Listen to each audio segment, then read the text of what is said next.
नमस्कार, मैं नंदिनी त्रिवेदी स्वर गुर्जरी में आपका स्वागत करती हूँ। आज हम जो बहुत ही खूबसूरत और पवित्र जगह पे खड़े हैं उसका नाम है दुर्गा टेम्पल और मेरे साथ है बनारस के म्यूजिकोलॉजिस्ट, scholar, poet, journalist, cinematographer Gautam Chatterjee. नमस्ते गौतम जी। दोस्तों, आज एक ऐसा संयोग हुआ है कि बनारस में हमें इतने अच्छे अच्छे स्कॉलर्स मिले हैं, म्यूजिकोलॉजिस्ट मिले हैं, आर्टिस्ट मिले हैं और हम ये मौका नहीं गंवाना चाहते। तो हम उनसे ही थोड़ी बात करते हैं। गौतम जी, सबसे पहले तो ये बहुत ही सुंदर कार्विंग जो दिख रहा है वो मंदिर है दुर्गा टेम्पल, तो उसके बारे में थोड़ा सा हमारे दर्शकों को बताइए। ये रामनगर के राजा थे, तो प्रभु नारायण सिंह, ये अभी से 3 जनरेशन पहले, तो उन्होंने अपने लिए ये मंदिर का निर्माण करवाया था। वो हाथी पर बैठ के आते थे और दुर्गा जी का दर्शन करते थे। तो उसका जो स्कल्पचर उन्होंने ऐसे आर्कियोलॉजिस्ट से करवाया था कि देश में जितने भी तरह के मंदिर हैं सबका ग्लिम्स एक ही जगह पर, क्योंकि यहाँ लोग आते थे अपनी वृद्धावस्था के लिए।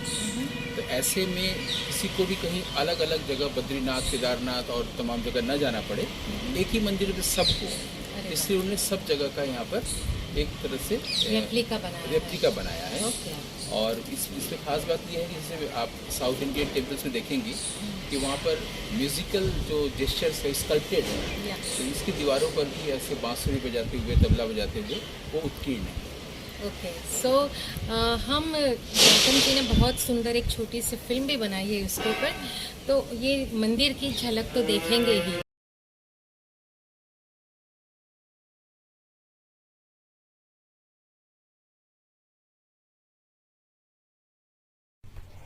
देश का एकमात्र मंदिर जहां भारतीय संगीत कला का इस खूबसूरती से उत्कीर्णन है।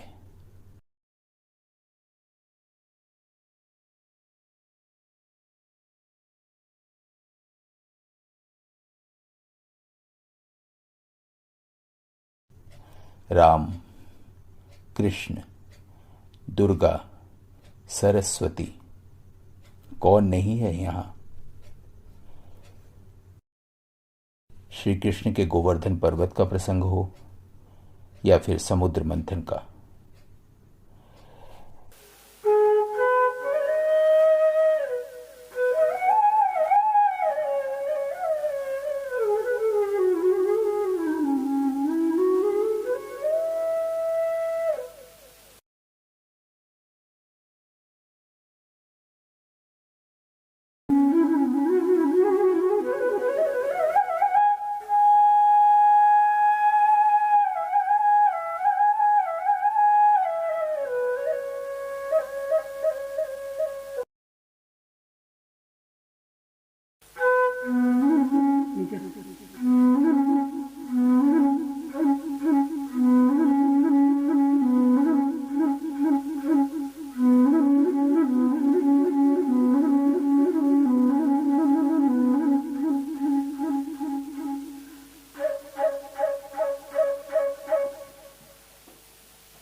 मगरमच्छ द्वारा ऐरावत के पांव को पकड़ने और फिर ऐरावत द्वारा मदद के लिए ईश्वर को पुकारने का अप्राण प्रयास।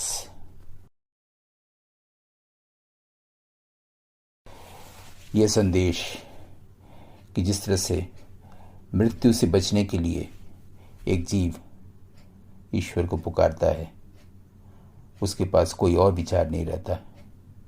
ऐसी ही स्थिति में, सिर्फ ऐसी ही स्थिति में ईश्वर प्रकट होते हैं, जब और कोई विकल्प न हो।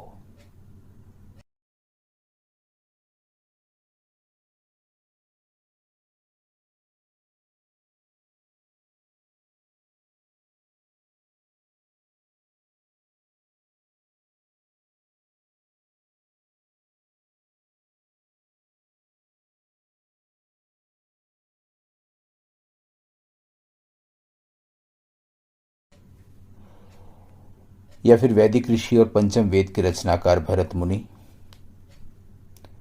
या फिर प्रतिभिज्ञा दर्शन के आचार्य, कश्मीर के महापुरुष आचार्य अभिनव गुप्तपाद।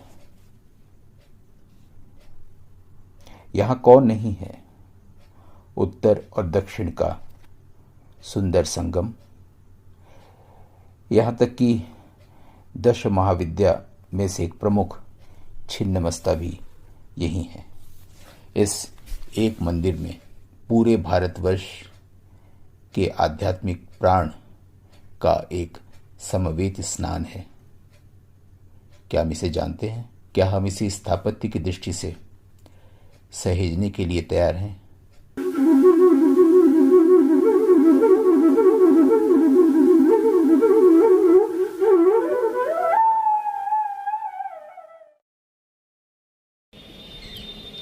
तो आज हम बनारस में हैं। बनारस का ये पवित्र मंदिर है, वहाँ पे है। तो गौतम जी से हमें बहुत सारी चीज़ें और यहाँ की हिस्ट्री उसके बारे में जानना है। तो गौतम जी, सबसे पहले तो मेरे मन में एक सवाल आता है कि बनारस शिव और जीव की नगरी है, तो आपकी दृष्टि से जीवन क्या है और मृत्यु क्या है? देखिए, मेरी दृष्टि जो है वो शैव दृष्टि है। शैव दृष्टि ये है कि जीव ये भूल गया है कि वो शिव है और अपने आप को जीव मान बैठा है, या शिव ये भूल गए हैं कि वो शिव हैं और अपने आप को जीव मान बैठे हैं। तो एक मेरे दिमाग में भी आपके साथ बात करते हुए सवाल आ रहा है कि राजा साहब ने मंदिर बनवाया तो शिव मंदिर क्यों नहीं बनवाया, दुर्गा मंदिर क्यों बनवाया? इसका कारण सिर्फ ये है, उन्हें लगा कि ये काशी विश्वनाथ मंदिर जब है ही है तो एक शक्ति की आराधना भी होनी चाहिए, शिव शक्ति दोनों का, इसलिए उन्होंने दुर्गा मंदिर बनाया। और हमारे यहाँ दुर्गा के 9 रूपों का दर्शन होता है नवरात्र में, इससे दुर्गा मंदिर बनवाया। साथ में उनको लगा कि चूँकि यहाँ पर काली शिव के साथ जुड़ी हुई है, तो काली को हमारे यहाँ महाविद्या कहा गया है। तो 10 महाविद्या 10 रूप हैं, 9 से भी ज़्यादा। उसका एक रूप भी उन्होंने यहाँ पर बनवाया है, जो सामने है वो छिन्नमस्ता का टेम्पल है।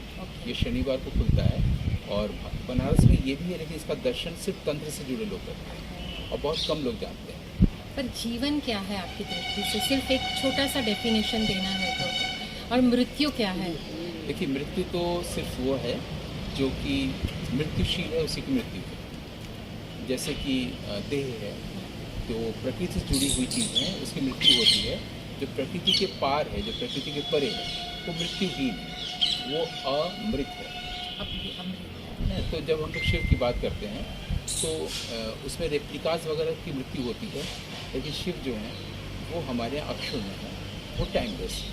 What is the definition of life according to you? Life का डेफिनेशन यही होगा कि हम लोग जो एक अविरल धारा गंगा की तरफ बह रही है, उसमें हम लोग बीच में आते हैं और चले जाते हैं, अपीयरेंस और डिसअपीयरेंस होता है।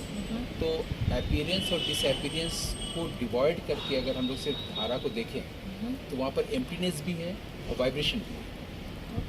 तो जो वाइब्रेंट एम्प्टीनेस है, that is life. Vibrant emptiness समझना पड़ेगा दोस्तों। और एक सवाल भी छोटा सा ले लेते हैं कि पूरी देश में से या दुनिया से लोग काशी में मृत्यु चाहते हैं, तो मोक्ष क्या है? क्योंकि ये मोक्ष नगरी भी है। एक्चुअली ये जो लोगों ने कन्फाइंड कर दिया शास्त्रों में, किसी शास्त्र में ऐसा लिखा नहीं है। तो बोलते हैं कि काशी में मरण से मुक्ति मिलती है, ये चला दिया गया है। मुझे ये बात समझ में नहीं आती है कि जो अपने भीतर काशी को महसूस कर पाता है, तो पृथ्वी में कहीं बैठ के भी काशी को महसूस कर सकता है। काशी का ये मतलब है, काशी का मतलब एक सर्टेन भौगोलिक जगह नहीं। तो पहले काशी को आपको अपने भीतर अटेंड करना पड़ता है, फिर वहाँ पर सब चीज़ों के प्रति मरना पड़ता है। इसको हमारे शमशान चित्त कहा गया है। तो शमशान चित्त दशा को जब प्राप्त करते हैं, वो जगह काशी हो जाती है। और वहाँ पर जैसे ही मुक्ति मिलती है, मोक्ष मिलता है, तो वहाँ पर यह आ जाता है कि गंगा में डुबकी लगाने से नहीं होगा, गंगा स्नान करने से नहीं होगा, बहुत सारे पूजा पाठ करने से नहीं होगा, बल्कि ज्ञान प्राप्त करने से होगा। वो काशी या वो शमशान चित्त जो है वहीं से संदेश मिलता है और पता चलता है कि कोई पहले से एक्टिव है हमें ये मोक्ष दिलाने के लिए, हमें कोई एफर्ट करने की। बहुत अच्छा, बहुत अच्छी बात बताई। आगे की बातें नेक्स्ट एपिसोड में।